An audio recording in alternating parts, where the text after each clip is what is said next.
안녕하세요. 유한타증권에서 제약바이오 담당하고 있는 하현수라고 합니다. 보로노이 관련돼서 이제 자료를 좀 설명을 드리자면 최근에 10월에 에스모에서 보로노이가 기술이 전했던 오릭 114 VRN07의 결과 발표가 있었고 VRN11이 이제 임상을 시작하다 보니까 이제 07 결과를 통해서 11에 대한 어떤 좀 기대치나 아니면은 전망에 대해서 좀 자료를 작성했다라고 봐주시면 될 것 같습니다. 07의 결과 자체가 이번에 에스모 통해서 공개가 됐었는데 이번에 07 임상 같은 경우는 보시는 것처럼 대부분의 환자들의 평균적으로 전에 투약했던 중간값 자체가 2 정도가 될 정도로 대부분이 2가지 이상의 치료를 받았고 그 치료에 실패를 하다 보니까 임상에 들어왔다라고 보시면 될 것 같고, 가장 많은 치료를 받았던 케이스들 같은 경우는 6번에서 평균적으로 7번 정도 될 정도로 6, 7번 이상 투약을 받았던 경험이 있는 비한 환자들도 많이 포함이 되어 있었다라고 좀 생각을 하고 있습니다. 그리고 여기서 눈여겨볼 점은 최근에 EGFR 엑손 20 삽입변이에 대한 경쟁들이 워낙 치열하게 있고 가속 승인 받아서 판매 중이었던 아미반타맙하고 그다음 다케다의 모보설티닙 같은 이 두 개가 있었었는데 모보설티닙 같은 경우는 사실상 시장 퇴출 단계에 좀 접어들었다라고 보고 있고, 반면 최근에 아미반타맙 같은 경우는 이제 파필리온 임상에서 화학요법제랑 병용을 하면서 좋은 모습들 데이터도 보여주면서 이제 아미반타맙 화학요법 자체가 중장기적으로는 1차 시장에서 가장 주요한 요법이 될 수 있겠다라고 좀 보고 있는데, 이번 임상에서 주목할 점은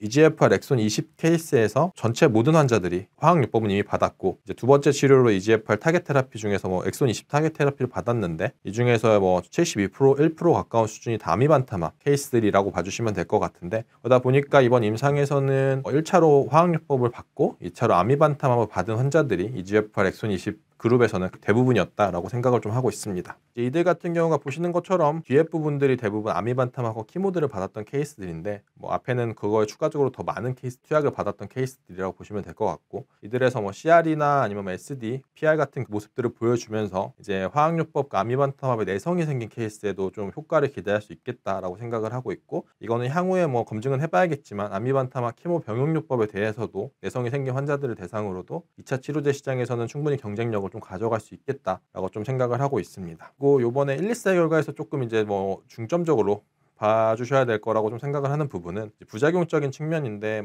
엑손 20 치료제들이 선보저티닙이나 중국의 디자레 아니면은 모보설티닙 같은 경우도 한 42%, 47% 정도의 높은 3등급 부작용들을 보여줬는데 이제 오릭 114 같은 경우는 19% 정도만 이제 3등급 부작용이었고 4등급 부작용은 아예 발견되지 않으면서 3등급 정도 수준으로만 부작용이 발견이 됐다 보고를 했었고, 3등급 부작용 같은 경우도 설사나 아니면은 피부염 같은 것들을 보여주면서 이들이 대표적으로 EGFR을 억제했을 때 나타나는 부작용이고 EGFR과 관련 없는 부작용들은 발견되지 않으면서 EGFR만 타겟팅하는 거에 대해서는 오릭 114 결과에서 충분히 좀 검증이 되었다라고 생각을 하고 있고, 마지막으로 오릭 114가 가장 경쟁 요인으로 내세우고 동사도 의약품 설계할 때 중점적으로 보는 게 뇌전이에 효과적이라는 의약품을 설계를 하는 건데, 이번 환자들 중에서도 한 56%가 뇌전이가 존재하는 환자였고 엑손 20 같은 경우는 한 86% 정도가 뇌전이 환자였을 정도로 뇌전이 환자들을 많이 받은 임상임에도 불구하고 이 중에서 특히 한 분 같은 경우는 뇌전이 환자 중에서도 특히 액티브 브레인이라고 해서 방사선요법이나 수술을 아예 받지도 않은 상황에서도 항암 치료를 통해서 완전관해에 도달하는 모습들 보여주면서 오릭 114 같은 의약품들이 뇌전이 효과에 충분히 높은 투과도를 반영해서 효과를 보였다라고 좀 생각을 하고 있습니다.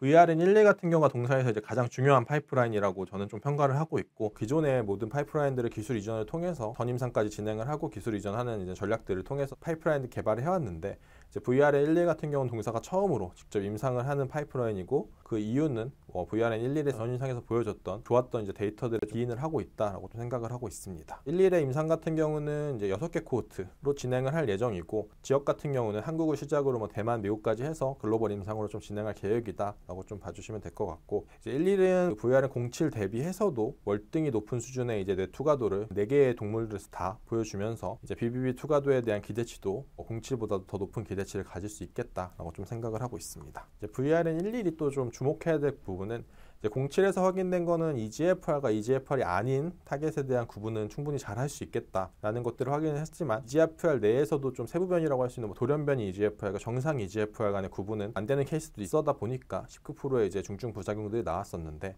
이제 보시는 것처럼 VRN11 같은 경우는 이제 정상 세포주랑 비정상 세포주랑 억제하는 농도들에서 최대 한 1000배 이상에서 못해도 한 100배 이상 정도의 차이들을 보여주는 것들을 보여주다 보니까 이런 것들을 봤을 때는 이제 돌연변이 세포주에만 특히적으로 결합하는 효과들이 기대할 수 있고, VRN07이라고 할 수 있는 오릭 114 같은 경우는 그 차이가 조금 훨씬 덜하다 보니까 뭐 이런 갭들을 고려를 했을 때는 VRA11 같은 경우는 훨씬 더 높은 선택성을 뭐 EGFR 내에서도 좀 기대할 수 있겠다. 그러다 보니까 온타겟 독성 자체도 거의 나오지 않을 수 있겠다라는 좀